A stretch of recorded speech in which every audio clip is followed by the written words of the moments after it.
You understand what I'm saying?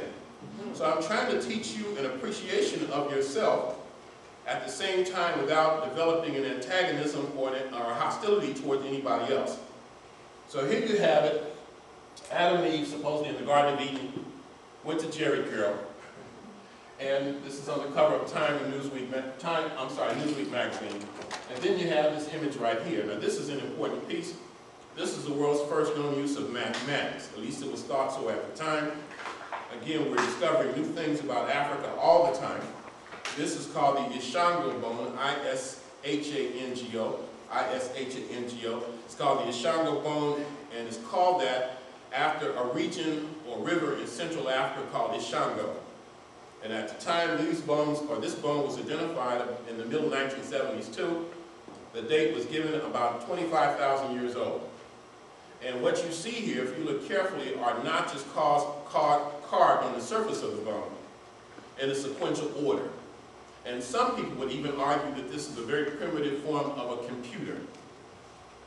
Now this is not me saying this, this is what Western scientists are saying. But within the last few years, another mathematical bone has been found, a counting stick has been found in South Africa, about 39,000 years old. Now when I was going to high school many years ago in South Central Los Angeles, I had what is now called math anxiety.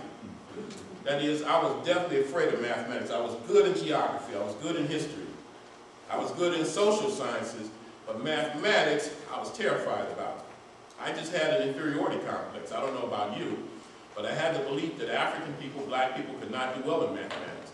And all the time I was in high school, I managed to take only one mathematics course, and that was Algebra S, and I flunked it. The only class in high school I ever flunked. And the reason I flunked it is because I never went to class. I would ditch that class every day. I think I went to class 3 times in the whole semester. And it's not likely you're going to pass a course that you never go to. But white people could master mathematics. I thought Asians could master mathematics, but I had deep in my mind the belief that black people couldn't do that. And then later on I found out that mathematics was developed by my ancestors in Africa. And I wonder if I had known that, how it would have changed my life from a very early time. Anyway, this is the Ishango bone, and now what we're going to look at for the majority of this part of the presentation is African civilization in a part of Africa called the Nile Valley, and especially a part of the Nile Valley that we now call Egypt. Egypt is very important. It's the greatest nation in ancient times. But the problem is, most of the time, Egypt is separated from the rest of Africa, and is placed in a vague, nebulous area called the Near East or the Middle East. This is what we call a geopolitical area, geographical political sphere. Egypt is in Africa. As far as I know, it's always been in Africa. I was in Egypt last month, and it was still in Africa then, so I suspect it's going to be for a long time. But because of the greatness of ancient Egypt, and because modern Egyptology, the modern study of Egypt, began during the height of the transatlantic slave trade, Egypt in the minds of many people, the media, school system for the most part, the educational system, has been taken out of Africa. So a lot of us prefer to talk not just about Egyptian civilization, but what we call Nile Valley civilization. Now imagine a body of water, a pool of water, and from this pool, from this body, flow different streams. And each one of these streams became a nation state. And they have different names, some of which you've heard, and some you probably haven't heard of. There's one called Nubia. And there's another one called Cush. Cush is mentioned in the Old Testament several times. And sometimes we hear the word Ethiopia. This is a Greek term, which means the land of the burnt-faced people, land of the black people. And then sometimes you have one called Meroe. And then you have one called Taseti, T-A-S-E-T-I. That means the land of the bow, as in bow and arrow. You have one called Wawa. You even have one called the land of Yam. But the greatest one was called by the ancient people Kemet, K-M-T. And that means the black community. In the Bible it is called Mishram. But most of us know it as Egypt. And the part of Egypt that we're going to talk about tonight, we can call Egypt of the Pharaohs or dynastic Egypt. Now the root word dynasty. And I always tell my students that if you want to understand ancient Egypt, you have to have a way to organize the information. Otherwise, it won't make sense. It will be all jumbled together. And so an African over 2,000 years ago developed what he called the dynastic system.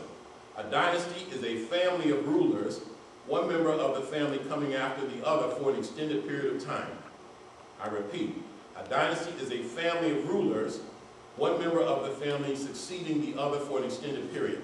Some of these dynasties last as little as 50 years, and some of them we think lasted as long as 300 years. And at the head of every dynasty was an African woman. In order for the king to be the king, he had to marry the royal heiress, the woman in whom the royal bloodline ran, to be a legitimate king. And so therefore, I want to say from the beginning that women in ancient Africa were highly respected. They didn't use the B word back then, and they certainly didn't use the N word, and you know what I'm talking about. You have the emphasis around the female. The first time in history you find a woman who was a mathematician, a philosopher, an astronomer, a physician, a priestess. It's a black woman in the Valley of the Nile.